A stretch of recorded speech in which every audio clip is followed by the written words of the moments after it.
10 বছর জেল খেটে জেল থেকে বের হলাম, ভেবেছিলাম বাসার সবাই আমাকে আজকে নিতে আসবে, কিন্তু কেউ আমাকে নিতে আসেনি। মনে অনেক কষ্ট চাপা রেখে বাস স্ট্যান্ডের দিকে যেতে লাগলাম। সামনে দেখলাম একটা মামা শাড়ি কাপড় বেচতেছে, তখন মামার ঠিক একটা শাড়ি কিনে নিলাম। তারপরে বাস স্ট্যান্ডে গিয়ে বাসের টিকিট কেটে বাসে উঠে পড়লাম। বাস যেতে লাগলো বাসের গন্তব্যই। বাসের সিটে বসে মনের অজান্তেই কিছুক্ষণ পর কান্না করে ফেলি। তখন মনের অজান্তেই কখন কান্না করতে করতে বাসের সিটেই ঘুমিয়ে পড়ি। প্রায় আধা ঘন্টা পরে বাসের হেল্পার বলে উঠে যে যারা কুষ্টিয়ায় নামতে চান নেমে পড়ুন। তারপরে বাসে থেকে নেমে পড়ি ঘুম চোখে। পাশে দেখি একটা রিক্সাওয়ালা মামা। তারপরে মামাকে বলি, মামা যাবেন পাশের গ্রামে? মামা বলে, যাবো, এই গ্রামেই তো আমার বাসা, চলো যাই। রিক্সাওয়ালা মামা আমাকে বলে ওঠে, তুমি কোথায় যাচ্ছ? আমি বলি, আমার নিজের বাসায় যাচ্ছি। তখন মামা বললো যে তোমার বাবার নাম কি? বাবার নাম আমি বললাম। তখন রিক্সাওয়ালা মামা বলে, তুমি সেই সন্তান যে কিনা নিজের বাবাকে মেরে ফেলছো? তখন মামাকে বললাম, মামা যা ভাবার ভাবতে পারেন, যেদিন সত্যটা জানতে পারবেন না সেদিন আপনারা অবাক হবেন। তখন রিক্সাওয়ালা মামা বলে, জানি জানি তুমি কেমন সন্তান। আমি বললাম, আচ্ছা ঠিক আছে মামা, যা ভাবার ভাবেন। তখন মামাকে আমি বলি, মামা গ্রামটা অনেক চেঞ্জ হয়ে গেছে তাই না? তখন মামা বললো,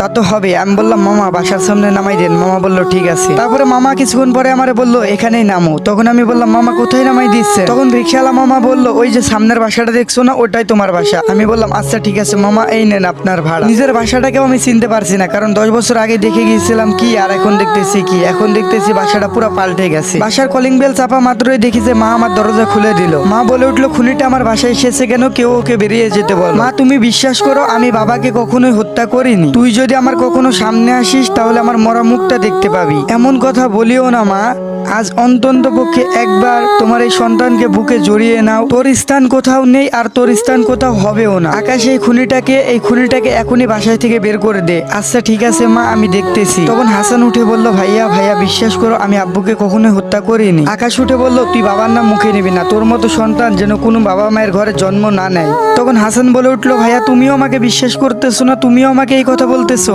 জানো ভাইয়া, এই 10টা বছর আমি ঘুমাইতে পারি নাই, ভাতের সাথে চোখের জল মিশিয়ে খাইছি শুধুমাত্র এই অপবাদের জন্য। আকাশ তখন অনেক জোরে হেসে বলল, নিজের বাবাকে নিজেই হত্যা করে দোষী হয়ে 10 বছর জেল খাটলি, আবার বলতেছিস মিথ্যা অপবাদ দেওয়া হয়েছে? তখন হাসান বলে উঠলো, হ্যাঁ মিথ্যা অপবাদ দেওয়া হয়েছে। আকাশ তখন উঠলো, কিছু জানি না, এখন এই মুহূর্তে তুই বাসা থেকে বের হয়ে যাবি। তখন হাসান বলে উঠলো, আমি কোথায় যাব ভাইয়া? তোমরা ছাড়া তো আমার কেউ নাই, কোথায় যাব, কি খাবো, কি করবো ভাইয়া? আরে বাসা ছাড়াও আমার কোনো জায়গা নাই। আকাশ বলে উঠলো, অত কিছু জানি না, তুই এখনই বাসা থেকে বের হয়ে যাবি নাকি ঘাড় ধাক্কা দিয়ে বের করে দিব? এই কথাটা দূর থেকে হাসান ও আকাশের মা শুনতেছিল। হাজারটা ভুল করলেও কিন্তু মায়ের বুকে সন্তানের জায়গা থাকে। তখন আকাশের মা বলে উঠলো, আকাশ এই খুনিটাকে আজকের মতো এখানে থাকতে দে, এত রাতে কোথায় যাবে? কাল না হয় বাসা থেকে বের হয়ে যাবে। তখন আকাশ বলল, মা একে কি এই বাসায় রাখা ঠিক হবে যদি ও আবার কিছু করে বসে? তারপরে হাসান বলে উঠলো, বিশ্বাস করো ভাই, আমি কিছু করবো না, আজকের রাতটা আমাকে থাকতে দাও, কালকে সকালে উঠে আমি চলে যাব। তখন আকাশ বলে উঠলো, আচ্ছা ঠিক আছে, এত করে যখন বলতেছিস আয় ভিতরে আয়। তারপরে আকাশ গিয়ে একটা হাসানকে রুম দেখিয়ে দিল ঘুমানোর জন্য। তারপরে হাসান বলে উঠলো, একটু খাবার পাওয়া যাবে কি ভাইয়া?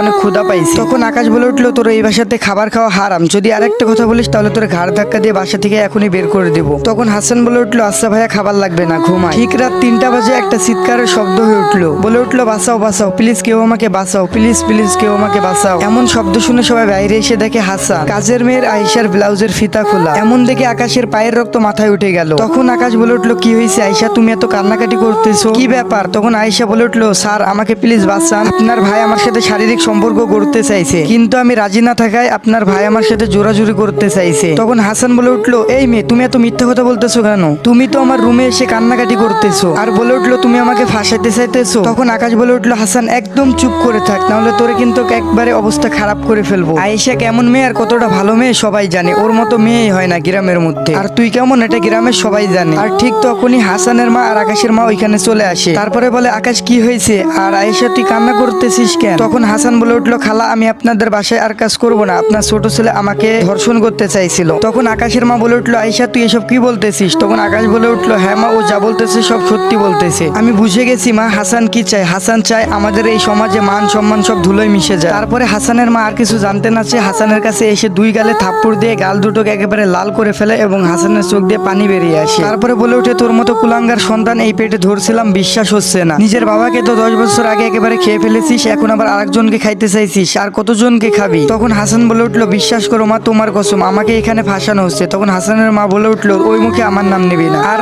তোর ওই মুখে আমার কসমও কাটবি না, তোর মতো ছেলে আমার দরকার না। আর ঠিক তখনই হাসানের মা বলে উঠলো, তুই যদি এই বাসা থেকে বেরিয়ে না যাস তাহলে তুই আমার ক্ষতি দেখবি, আর এটাই হলো আমার আদেশ, এখন তুই ভেবে দেখ কি করবি। তখন হাসান বলল, মা সকালে যাই। তখন হাসানের মা বলল, এই মুহূর্তে এখনই তুই আমার চোখের সামনে থেকে বেরিয়ে যাবি। আচ্ছা ঠিক আছে মা, আমি চলে যাব, তোমার আদেশ আমি পালন করব। তবে একটা কথা মনে রেখো মা, আমি একটা কথা বলে গেলাম, বাবাকেও আমি হত্যা করি নাই, আর এই মেয়েটারও আমি কিছু করি নাই, আমাকে ফাঁসানো হয়েছে। ভালো থেকো মা, কেউ একজন চায় না আমি এখানে থাকি, কিন্তু তোমার জন্য তোমার এই পাপি ছেলেটা সবসময় দোয়া করবে। যেই দিন মা আমি এই মিথ্যা অভিযোগ থেকে বেরিয়ে আসবো, সেই দিন আমি তোমার সামনে আমার এই মুখটা দেখাবো, তার আগে আমি কখনোই দেখাবো না। তখন আকাশ বলে উঠলো, তোকে আর বেশি কথা বলতে হবে না, তুই এখনই এই বাসা থেকে বেরিয়ে যা, নাহলে ঘাড় ধাক্কা দিয়ে একেবারে লাথি মেরে বের করে দিব। হাসানও বেশি কথা না বলে কান্নাকাটি করতে করতে চোখ মুছতে মুছতে একেবারে বাসা থেকে বেরিয়ে আসলো। গাইস, এটাই ছিল পার্ট 1। পার্ট 2 দেখতে অবশ্যই কমেন্ট করতে হবে, আর পার্ট 1টা কেমন লাগছে অবশ্যই কমেন্টে জানাবে। জানি না আগের গল্পের পার্ট 1 এর মতো এই গল্পের পার্ট 1টা উড়ে যাবে কিনা। সবাই সাপোর্ট করবেন, পাশে থাকবেন আপনাদের ভাইয়ের। তো আজকের মতো আল্লাহ হাফেজ।